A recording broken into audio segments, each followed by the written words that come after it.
This is the start of the final story in the saga, divided into two films. Part 1 released this month, Part 2 next year. So, not quite the end, but the beginning of the end for the movie's young stars, who finally finished filming earlier this year, and who all carry fond memories of the 10 years spent making the series. It's been immensely happy, you know, for most of it. I've really enjoyed working with everyone I've got the chance to work with. I was given this mind-blowing opportunity at the age of 11 to not just to work with these amazing actors, but also to have the chance to learn on the job. What were the emotions when they finally called cut on that last day? It was overwhelming.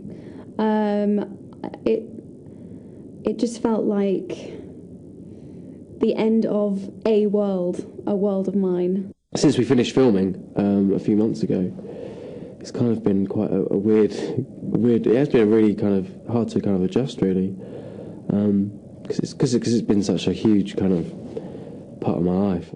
What we wondered is, what is it? What is it? Well, it's the sign of the Deathly Hallows, of course. The what? The what? The Deathly Hallows. Most of the previous films have been set at the Wizarding School the three characters attend, but Hogwarts doesn't actually feature in this movie at all, giving it a particularly different feel. It was very different, and I think, it really comes across in the film. You know, when you see it, it has a totally different feel, and I think a lot of that is because we're not in those familiar corridors of Hogwarts.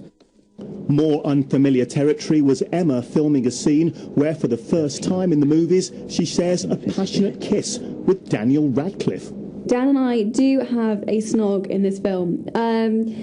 It felt very weird, I have to say. In a way, I feel like not really knowing an actor that well and kind of like doing it would be easier, but having so much history, so much history with him was just really felt very weird. They've all come a long way since the start of their decade-long cinema adventure. Now that they're close to the end, all are thinking about life after Potter. For Daniel, a musical on Broadway, and the lead in a film adaptation of the chilling story The Woman in Black are next. So far, I've been very fortunate in that very interesting people want to work with me, like Rob Ashford, who'd be directing me next year on Broadway, and also James Watkins, who's directing me in Woman in Black. You know, I've been very, very fortunate thus far in that they want to work with me and they want to test me and see what I can do. Do you feel as you want to develop as an actor and do other things as an adult that Harry Potter can sometimes be a bit of a disadvantage? It'll always kind of be with me, and I'll always be the ginger one from Harry Potter. But yeah, I'm really proud of kind of being a part of it, and I think as long as I kind of make the right choices and just I want to do kind of more different roles and just to see what happens, really. I must be the one to kill Harry Potter. And for Emma especially, a huge amount of attention from both press and public has been one consequence of her fame. The lack of privacy I find difficult. The lack of anonymity. You know, you can't go to the Boots or the pharmacy without someone being like, "Oh, you're the girl from Harry Potter," and I'm like, "Yeah, I'm just buying my tampons."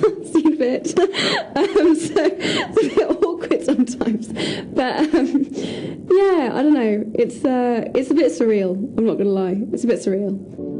But they all still look back on it as a positive and life-changing experience. The end of a real era, really, to suddenly kind of not have that anymore. It's kind of weird, but yeah, I'm kind of ready as well to kind of move on. It's kind of a good time.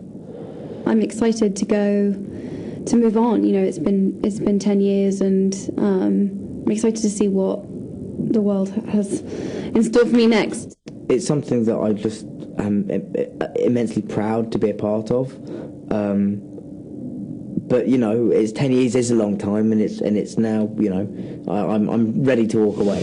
Really don't stand a chance. And no doubt millions of fans will find the final end of the Potter films as emotional and moving as Daniel, Emma and Rupert have. Lisa Mzimba, BBC News.